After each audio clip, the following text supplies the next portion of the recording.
Tenía un descubrimiento en sus manos, y el terror suficiente para esconderlo durante décadas. Nació en una casa cómoda, rodeado de libros, dinero y silencios respetables. Desde el primer día, todos esperaban que siguiera el camino correcto, el seguro, el que no incomodan, pero algo falló muy pronto. De niño, mientras otros memorizaban fechas y rezos, él se detenía ante lo que nadie miraba dos veces: una concha rota, un insecto muerto, una pluma caída. No era curiosidad infantil, era obsesión. Y esa obsesión lo separó del resto antes incluso de entender por qué. Su familia estaba convencida de que sería médico. Tenía la posición, los contactos, el futuro asegurado. Pero odiaba la sangre, no por debilidad, sino porque lo distraía de lo que realmente le importaban: desarmar ideas, ver cómo estaban hechas por dentro, preguntarse por qué todos aceptaban ciertas respuestas sin cuestionarlas jamás.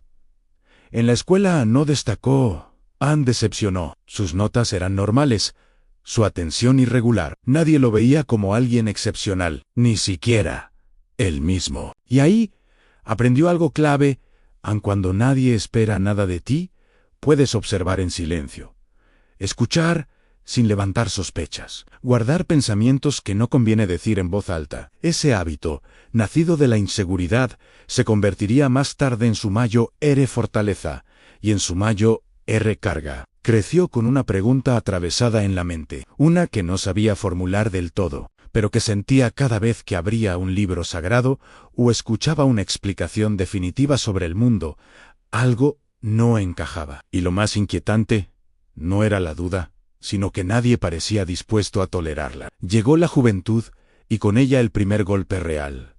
Abandonó una carrera que no sentía suya, cambió de rumbo para no romper del todo con lo esperado. Fingió obediencia, fingió convicción, fingió normalidad. Pero por dentro, la pregunta seguía creciendo, haciéndose más precisa, más peligrosa. No quería destruir creencias, Anne quería entenderlas, y eso, en su época, ya era un acto subversivo. Entonces apareció la oportunidad que nadie vio como amenaza, pero que lo cambiaría todo. Una invitación, un viaje largo, incierto, lejos de casa, de las normas, de las miradas que juzgan. Aceptarlo significaba abandonar la seguridad. Rechazarlo significaba aceptar una vida sin respuestas. Dudó durante noches enteras. Sabía que, una vez que partiera, no podría volver siendo el mismo. Firmó durante meses, que luego se convirtieron en años. Recorrió territorios que la mayoría solo conocía por mapas incompletos. Observó animales que parecían errores de diseño, plantas que no encajaban en ninguna clasificación conocida, restos antiguos enterrados en capas imposibles. Cada hallazgo era una grieta en la historia oficial, y cada grieta lo obligaba a replantearlo todo. Anotaba sin descanso. Dibujaba con precisión obsesiva. Comparaba lo que veía con lo que había leído. Pero no hablaba. No sacaba conclusiones en público. Solo acumulaba evidencias y preguntas. Porque empezó a entender algo aterrador. Anne estaba interpretando bien lo que veía. No solo cambiaría una disciplina, cambiaría la forma en que el ser humano se entendía a sí mismo. El miedo apareció de forma silenciosa, no como pánico, sino como prudencia extrema. ¿Y si estaba equivocado? ¿Y si no lo estaba? Ambas posibilidades eran igual de peligrosas. Descubrió que hay verdades que no se temen por falsas, sino por demasiado verdaderas. Cuando regresó, ya no encajaba. Traía consigo cajas llenas de muestras, cuadernos repletos de notas y una mente que no encontraba descanso. Se encerró, leyó todo lo que pudo. Buscó desesperadamente errores en su propio razonamiento. Anne quería refutarse. Necesitaba hacerlo, porque aceptar sus conclusiones significaba aceptar una soledad intelectual brutal. Pasaban las noches con los papeles extendidos sobre la mesa, las ideas conectándose como piezas de un mecanismo prohibido. Y una pregunta repitiéndose sin tregua: ¿tengo derecho a decir esto en voz alta? Sabía que no bastaba con tener pruebas. Había que sobrevivir a las consecuencias. Así comenzó el pacto más peligroso de su vida. Guardar el descubrimiento, refinarlo, esperar, confiar en que el tiempo suavizaría el golpe. Porque el mundo aún no estaba listo. Y quizá nunca lo estaría. Pero el tiempo no guarda secretos eternamente, y pronto alguien más estaría peligrosamente cerca de decir lo mismo. Sin miedo, creyó que el silencio lo protegería. Se equivocó. Al volver a su país, descubrió que el mundo seguía girando con normalidad, como si nada de lo que había visto importara. Iglesias llenas, libros cerrados, profesores repitiendo las mismas verdades con una seguridad casi violenta, y él, sentado entre ellos, con la sensación de cargar una bomba que nadie veía. Cada conversación cotidiana era una prueba de autocontrol. Cada afirmación absoluta, una punzada. Intentó seguir con su vida. Lo intentó de verdad. Anne se casó, formó una familia. Anne buscó estabilidad. Durante un tiempo, creyó que podría archivar sus cuadernos y seguir adelante. Pero las ideas no se archivan, se reproducen, y lo hacían incluso mientras dormía. Anne comenzó a escribir, no para publicar, para sobrevivir. Escribía de madrugada, con la casa en silencio, como si alguien pudiera escucharlo pensar. Revisaba cada frase una y otra vez. Quitaba conclusiones, disfrazaba certezas de preguntas. Sabía que cada palabra podía ser usada en su contra, y aún así, no podía detenerse. Entonces, ocurrió algo inesperado. Un pequeño texto suyo cayó en manos equivocadas. No contenía el núcleo del descubrimiento, pero insinuaba demasiado, lo suficiente como para despertar atención, lo suficiente como para que colegas, hombres respetables, empezaran a mirarlo distinto, no con admiración, con cautela. Algunos se acercaron con curiosidad genuina, otros, con sonrisas tensas, le preguntaban, lo probaban, buscaban grietas en su pensamiento. Él respondía con cuidado extremo. Daba pasos atrás cuando sentía que se acercaba demasiado al borde, porque ya lo había entendido. No era solo una discusión académica.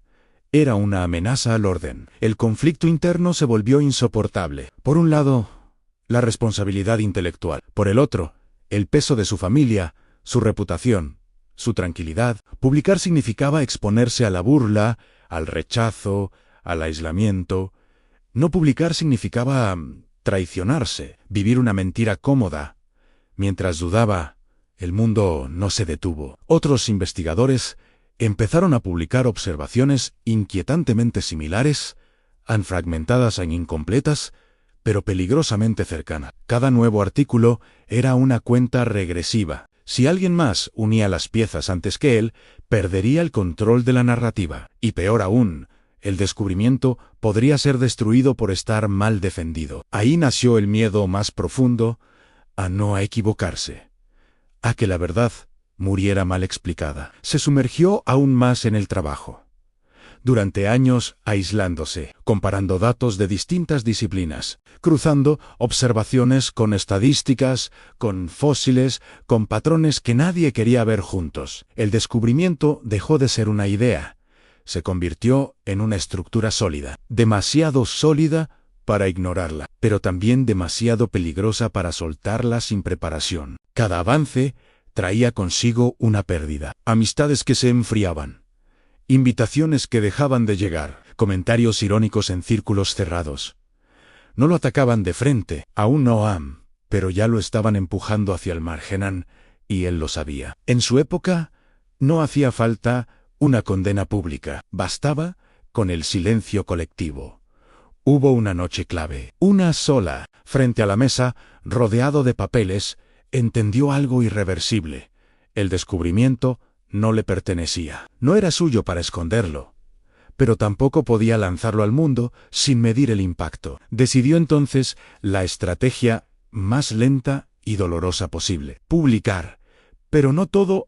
Fragmentó la verdad. La presentó como una hipótesis modesta, sin estridencias, sin ataques directos, con un lenguaje tan cuidadoso que casi parecía tímido. Lo hizo a propósito. Sabía que los verdaderos cambios no entran a la fuerza, se infiltran. El texto salió a la luz. Y al principio, nada pasó. No hubo escándalo, no hubo portadas, solo silencio. Un silencio espeso, incómodo. Durante semanas pensó que había fallado, que había sido demasiado prudente, que su miedo había diluido la fuerza de lo que tenía entre manos, hasta que comenzaron las reacciones. Primero, cartas privadas. Preguntas técnicas ante objeciones educadas. Luego, críticas más duras, disfrazadas de análisis académico. Y finalmente, algo que no esperaban, ataques personales, no a la idea, a él, a su carácter, a sus motivaciones. Cuando no puedes destruir un argumento, intentas destruir a quien lo formula. El golpe fue devastador. Dudó de sí mismo como nunca antes. Pensó en retirarse, en volver a callar, en proteger lo poco que aún conservaba Anne, pero ya era tarde. La semilla estaba plantada, y otros empezaban a regarla. Lo entendió con claridad brutal. El descubrimiento ya no podía detenerse. Solo podía decidir cómo enfrentarlo, porque ahora no solo tenía miedo de publicar, tenía miedo de lo que el mundo haría cuando lo entendiera de verdad. Y lo peor estaba por venir. Ya no discutían la idea. Discutían su derecho a existir. Al principio, los ataques eran sutiles, notas al pie cuestionando su rigor, comentarios condescendientes en conferencias, silencios prolongados después de que hablaba. Pero con el tiempo, la presión se volvió directa, demasiado directa. Su trabajo comenzó a ser citado, solo para ser desacreditado. No porque estuviera mal hecho, sino porque era peligroso. Él lo notaba en los detalles: invitaciones canceladas sin explicación, puertas que antes se abrían, ahora cerradas, sonrisas que duraban menos de un segundo. Comprendió que había cruzado una línea invisible, no escrita en ninguna ley, pero respetada por todos. Hay ideas que no se debaten, se contienen. Decidió resistir, no con gritos. Con evidencia publicó más, siempre con cuidado quirúrgico. Cada texto era más sólido que el anterior. Más datos, más comparaciones, más observaciones imposibles de ignorar. Y aún así, el rechazo crecía, porque cada nueva prueba no debilitaba a sus críticos, los exponía. Y entonces llegó el golpe que no esperaba: el aislamiento total. Dejó de ser invitado a círculos académicos importantes. Sus estudiantes eran advertidos, en privado, de no seguir su línea de trabajo. Su nombre se pronunciaba cada vez menos, como si así pudiera desaparecer. Era una forma elegante de castigo, sin juicios, sin condenas públicas. Solo borrarlo lentamente. Pero había algo que no podían borrar: los hechos. Mientras más intentaban silenciarlo, más personas le escribían desde otros países: naturalistas, geólogos, pensadores jóvenes, todos con el mismo mensaje disfrazado de pregunta: creo que estoy viendo lo mismo que usted. ¿Estoy equivocado? Cada carta era una confirmación. Y también una carga, porque ya no estaba solo. Y eso hacía el conflicto más grande. Su hogar, que debía ser refugio, se convirtió en otro frente de batalla. Las discusiones eran constantes. El dinero empezaba a escasear. La salud se resentía.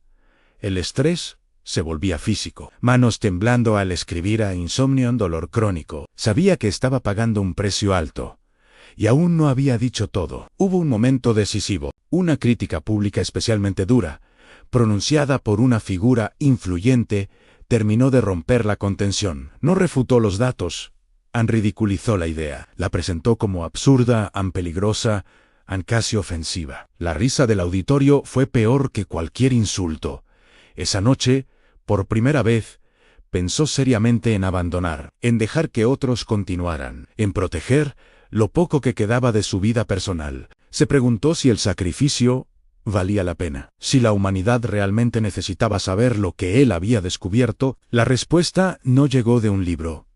Llegó de una carta. Era de alguien joven, desconocido. Le agradecía. Decía que su trabajo le había dado permiso para pensar, para dudar, para observar sin miedo. No hablaba de ciencia, hablaba de libertad intelectual. Eso lo desarmó. Entendió entonces que el impacto de su descubrimiento iba más allá de los datos. No solo cambiaba una explicación del mundo, cambiaba quién tenía derecho a explicarlo. Y tomó la decisión que había postergado durante años. Dejaría de fragmentar la verdad. Comenzó a trabajar en silencio, pero con una determinación nueva. Ya no escribía para convencer a sus críticos. Escribía para el futuro. Para personas que aún no habían nacido, sabía que el presente quizá lo rechazaría por completo. Pero también sabía que el tiempo es un juez menos emocional. Cada capítulo que redactaba era más directo, más claro, a menos complaciente. Ya no escondía las implicancias, las exponía con crudeza, pero con rigor. Sabía exactamente qué partes desatarían el caos. Y aún así, las escribió. El manuscrito crecía y con él, el riesgo, porque no se trataba solo de publicar un libro. Se trataba de soltar una idea que podía derrumbar pilares enteros de pensamiento, de fe, de identidad, y él estaba a punto de hacerlo con su nombre al frente. Cuando terminó el borrador final, no sintió alivio, sintió vértigo. Sabía que, una vez publicado, no habría vuelta atrás, no habría reconciliación fácil. No habría silencio protector, solo reacción. Y justo cuando se preparaba para enviarlo, ocurrió algo que lo obligó a detenerse. Algo externo, algo inesperado, algo que puso en duda si llegaría a ver el impacto de su obra. El cuerpo fue el primero en traicionarlo. No llegó como una tragedia repentina, sino como un desgaste lento, casi imperceptible. Al principio, era solo cansancio. Luego, dolores que no se iban. Dificultad para concentrarse, días enteros en los que escribir una sola página se sentía como escalar una montaña. Los médicos le recomendaron descanso a menos trabajo, menos obsesión. No entendían que ya no podía detenerse, porque el manuscrito estaba ahí, an completo. Esperando en el conflicto se volvió brutalmente simple, publicar ahora y arriesgarlo todo. O esperar. Y quizá no tener tiempo. Cada día que pasaba sin enviarlo era una apuesta contra su propio cuerpo. Cada día que avanzaba con dolor era una declaración silenciosa. Esto importa más que yo. Decidió retrasarlo unos meses, solo para pulir, solo para fortalecer los argumentos. Pero en el fondo sabía la verdad. Anne seguía teniendo miedo. No al rechazo, al impacto, a ver cómo una idea que había madurado en soledad explotaba en manos ajenas. Mientras tanto, el mundo alrededor comenzaba a cambiar. Nuevas publicaciones, nuevas observaciones, nuevos debates. Personas que jamás lo mencionaban empezaban a rozar peligrosamente sus conclusiones. El descubrimiento se estaba filtrando. Deformado. Incompleto. Sin la estructura que él había construido con tanto cuidado. Eso lo aterrorizó más que la enfermedad. Entendió que, si no hablaba pronto, otros lo harían peor. Finalmente, tomó la decisión. Envió el manuscrito, no a cualquiera, a alguien que comprendía el riesgo, pero también la magnitud. Cuando cerró el sobre, cuando lo vio desaparecer de sus manos, sintió algo cercano al duelo, como si se desprendiera de una parte de sí mismo que ya no podía proteger. La espera fue insoportable. Pasaron semanas, luego, meses. Su salud seguía deteriorándose. El silencio editorial se mezclaba con el silencio social. Nadie le escribía. Nadie preguntaba. Era como si el mundo contuviera la respiración. Y entonces, llegó la respuesta a no. Fue un rechazo. Tampoco una aceptación entusiasta. Fue una advertencia. El contenido era sólido, demasiado sólido. Pero el impacto sería enorme, controversial, inevitable. Le sugirieron cambios, suavizar conclusiones, quitar implicancias filosóficas al limitar el alcance. En otras palabras, hacerlo inofensivo. Leyó la carta varias veces. Cada sugerencia era una amputación. Podía aceptar y asegurar la publicación, o negarse y arriesgarlo todo. No solo su reputación, sino la posibilidad de que el libro viera la luz alguna vez. Pasó noches enteras sin dormir, pensando en su familia, en su legado, en la idea misma de verdad. ¿Sirve una verdad mutilada? ¿O es solo otra forma de mentira? Decidió no ceder. Respondió con cortesía, pero con firmeza. Defendió cada punto, cada implicancia, cada conclusión. Sabía que estaba apostando su última carta, y lo hizo consciente de las consecuencias. El libro se publicó no de inmediato. No con celebraciones, casi en silencio, como si esperaran que pasara desapercibido. Pero no pasó al principio. Las reacciones fueron lentas. Lectores confundidos, reseñas cautelosas, comentarios que evitaban el núcleo del mensaje. Pero bajo esa superficie, algo se estaba moviendo. Las discusiones privadas se multiplicaban. Las preguntas incómodas reaparecían. Las certezas comenzaban a resquebrajarse y entonces estalló. Críticas feroces en ataques, directos en sermones en artículos condenatorios. No discutían los datos, discutían las consecuencias. El libro no era peligroso por lo que decía, sino por lo que obligaba a pensar. Su nombre volvió a circular, esta vez no como una advertencia académica, sino como un símbolo, para algunos, de herejía, para otros, de valentía, para muchos, de amenaza. Él observaba todo desde la distancia, débil, exhausto pero lúcido. Sabía que ya no le pertenecían la idea, estaba suelta, caminando sola, enfrentándose al mundo. Y justo cuando la controversia alcanzaba su punto más alto, ocurrió algo que nadie esperaba. No una refutación, no una retractación, una confirmación. Algo externo, independiente, imposible de ignorar, que validaba lo que había temido publicar. La confirmación no llegó como un aplauso, llegó como un golpe seco. Fue un hallazgo distante, realizado por personas que no le debían nada y que, durante años, habían trabajado sin conocer en profundidad su obra. Usaron métodos distintos, territorios distintos, lenguajes distintos, y aún así, llegaron al mismo punto, a la misma conclusión incómoda. Cuando los resultados comenzaron a circular, ya no era posible ignorarlos. No era una opinión, no era una provocación intelectual. Era evidencia acumulada desde múltiples frentes. El silencio cambió de forma. Quienes antes atacaban con seguridad, empezaron a matizar a pedir tiempo, a hablar de interpretaciones alternativas, no se disculparon. Nunca lo hacen. Pero algo se había roto. El muro de certeza ya no era sólido. Tenía grietas visibles, y por ellas empezaron a colarse dudas que nadie podía controlar. El libro, que al inicio había pasado casi desapercibido, comenzó a venderse más no por promoción, por recomendación silenciosa de mano en mano, de mente en mente. Personas que jamás se habían interesado por ese tipo de temas empezaron a leerlo con una mezcla de fascinación y miedo, porque no ofrecía consuelo, ofrecía una nueva forma de verse en el mundo. Él observaba todo desde la fragilidad. Su cuerpo estaba cada vez más limitado. Caminar le costaba, escribir se volvía intermitente. A veces dictaban otras. Solo pensaba, pero su mente seguía despierta, demasiado despierta. Sabía que estaba presenciando algo que había imaginado durante décadas y que nunca creyó vivir lo suficiente para ver. No sintió victoria, sintió vértigo, porque la confirmación no lo convertía en héroe, lo convertía en punto de no retorno. A partir de ahí, ya no había forma de volver a la historia anterior. La idea había echado raíces. Y lo más peligroso de una idea así es que no necesita a su autor para sobrevivir. Empezaron a llegar cartas distintas. Ya no eran preguntas tímidas, eran agradecimientos, confesiones, personas que decían haber sentido alivio al saber que no estaban solas en sus dudas. Otras que confesaban enojo, rabia, incluso dolor.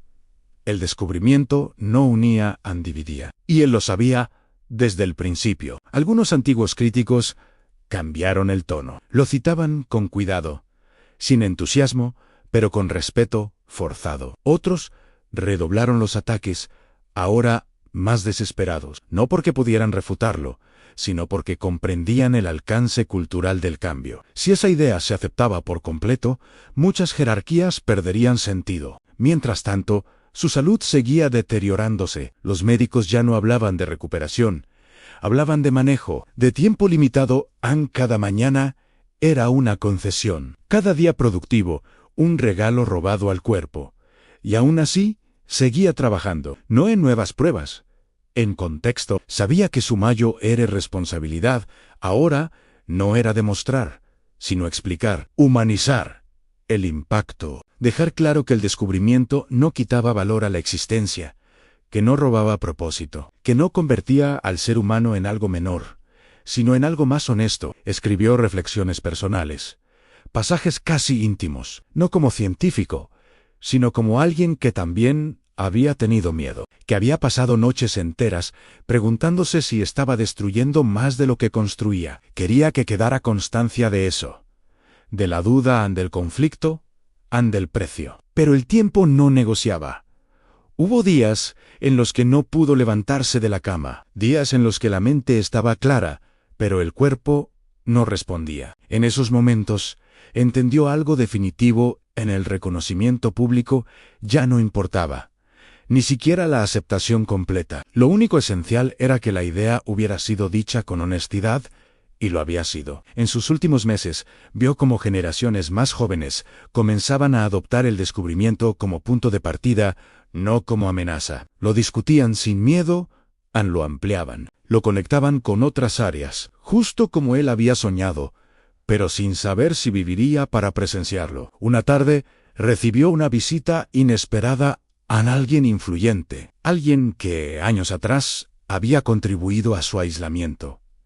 No vino a disculparse, vino a admitir, con dificultad, que ya no era posible negar lo evidente, que el mundo estaba cambiando. No hubo satisfacción en esa conversación, solo cierre, porque mientras el impacto crecía, él se apagaba, lentamente, sin dramatismo, con la tranquilidad extraña de quien sabe que ha hecho lo que debía, aunque le haya costado todo. Pero aún quedaba algo pendiente, algo que no había dicho en público, algo que había guardado incluso después de publicar. Una última implicancia, quizá la más perturbadora de todas, y el tiempo para decidir si revelarla se estaba acabando. Sabía que no le quedaba mucho tiempo, y por eso decidió no callar nada más. Durante años, había presentado el descubrimiento como una explicación poderosa del pasado, un mecanismo elegante, una lógica incómoda. Pero había algo que casi nadie había querido mirar de frente, algo que incluso quienes lo apoyaban